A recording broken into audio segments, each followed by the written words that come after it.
Welcome back to Hiking with Kathleen. In today's video, we're continuing to look for signs of spring in southwestern Ontario. That includes the birdsong that's going on right now. Hope you stay tuned.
I mentioned to you in the last video that I use the Merlin app in order to help me figure out what birdsong I'm listening to, or the ones I'm actually missing because I don't even hear it because I'm so focused on the ones I do recognize.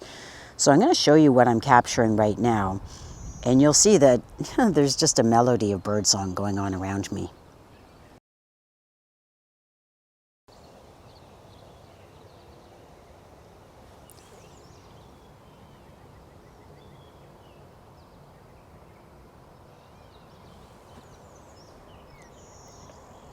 And as I'd mentioned before, when it's highlighted or you see it appearing in bold, those are the ones that are actually singing at that moment in time.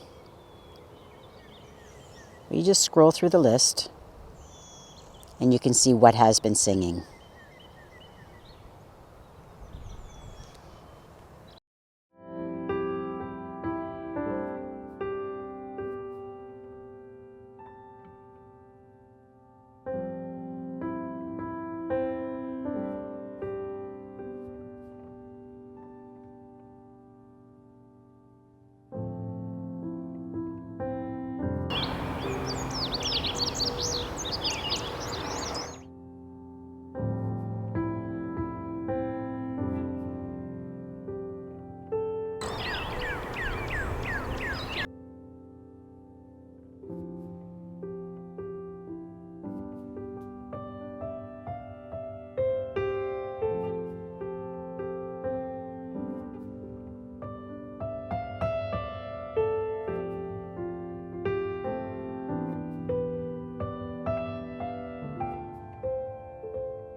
I often like to start my hikes where I'm out in an open field area. It gives me a better vantage point to see what's out there. And that's where a lot of songbirds will converge as they're setting up their nesting habitat where there's grasslands, lower shrubs, that kind of thing. And now I'm entering the forest and we'll see what else we can find today. But it's been very exciting, a very exciting start to today's hike.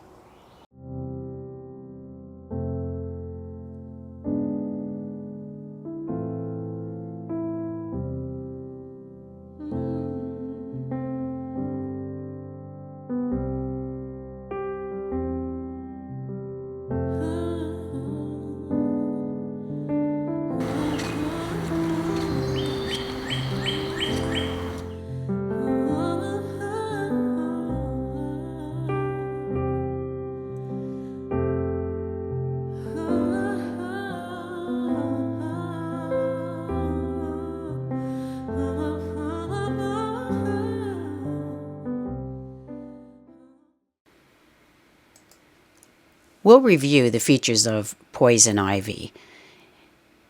So each grouping is called a leaf, but it takes 3 leaflets to make up 1 leaf. That's one thing you'll find consistently, unless of course one of the leaflets happens to be missing. The next thing is we need to learn that there is no consistency with poison ivy leaflets. They all have sort of unique characteristics. If you were to fold the leaflet onto itself, you would find each side is a little different from the other side. That's unusual. Most plants have uniformly similar leaflets or leaves. So that's one thing to look for. Here's another thing to hone in on. The center stem of the leaflet is extra long. The 2 leaflets that are opposite to one another have very short stems. That's an important identifying feature right there. Now, what is it that you might be allergic to? If you have an allergy to poison ivy, it could be through touching the leaves, touching the stem, the roots, and eventually the berries that will grow later in the season. If you are sensitive or allergic to this plant, you could develop a rash. If you're very allergic, that rash could become blisters. So they're very itchy. It's not a pleasant thing to have. And you may not even know that you've come in contact with the plant. If you're hiking, be careful when you remove your footwear, and also be careful when you are bringing your pets for walks, especially if they're allowed to walk beside the trail that hasn't been cleared of poison ivy, because by touching their fur afterwards could transfer the poison ivy liquid, the juice, to your skin. We're the only animal that's allergic to poison ivy. So when a pet walks through a poison ivy patch, they're not going to exhibit symptoms, but they may bring the oil of the plant to our hands when we pet them afterwards.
So the reason that I sort of look above, look below, and scan around as I'm hiking through is because you never know where you might find things. And so in this case here, I was lucky enough to find a raccoon in its daytime den where it was sleeping, looking at me, looking at it. So, but it's nice to find its natural habitat.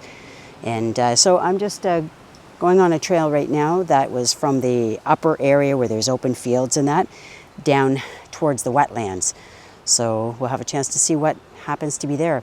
And you know, this is really a great time of year because the bugs, the biting bugs, like mosquitoes, are not quite out yet. Yeah, there might be the odd one, but they're not quite out yet. And they are the ones that like those stagnant bodies of water, the isolated bodies of water that don't have a lot of fish in order to preserve their larvae, which are aquatic. When they start their life, they are aquatic, and then they emerge as, you know, air-breathing adult mosquitoes.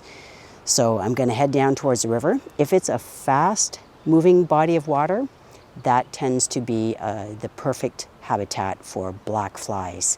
And although that's pretty early right now, we have some. There are certain areas of Ontario that seem to get bombarded more so.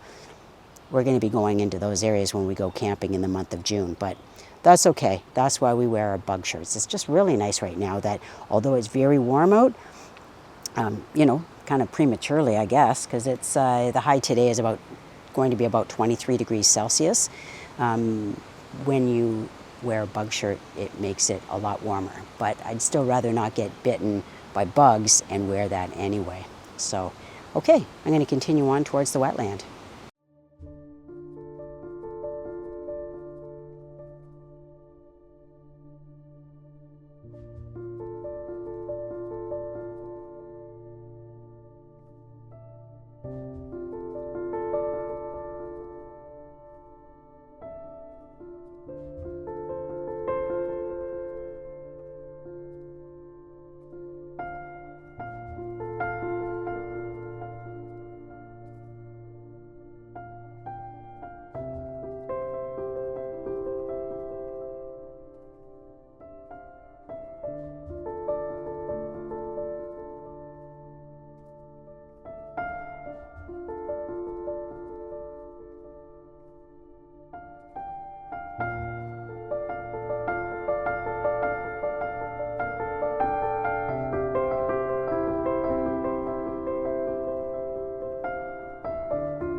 Thanks so much for joining me on Hiking with Kathleen. I hope you thought that it was also cool to be able to see the eastern spiny softshell turtle, especially given the fact that it's pretty uncommon here in Canada and in Ontario. This area of southwestern Ontario seems to support the population just fine. But anyway, it was a great hike. All those birds, learning how to identify poison ivy. I hope that helps to make your summer a little bit more enjoyable so that you don't, it's not a case of mistaken identity. Hope to see you next Tuesday morning on YouTube on Hiking with Kathleen. Bye for now.